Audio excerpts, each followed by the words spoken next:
राज्यातील काही भागात उन्हाचा चटका वाढलाय तर काही भागात अवकाळी पावसासाठी पोषक वातावरण निर्मिती होतीये।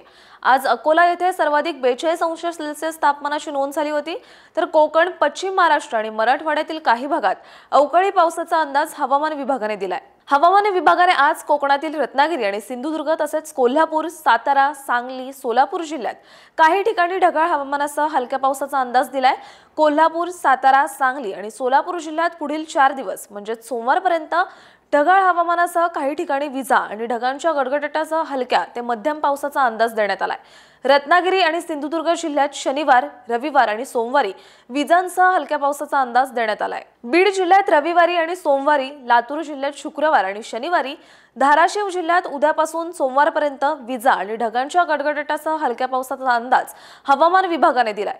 कोकण, मध्य महाराष्ट्र आणि मराठवाड्यातील काही भागात ढगाळ हवामानाचाही अंदाज हवामान विभागाने दिलाय। राज्यातील अनेक भागात तापमानात देखील वाढ झाली आहे, त्यामुळे उन्हाचा चटका असह्य होतोय। विदर्भात उन्हाचा चटका तुलनेत अधिक होता।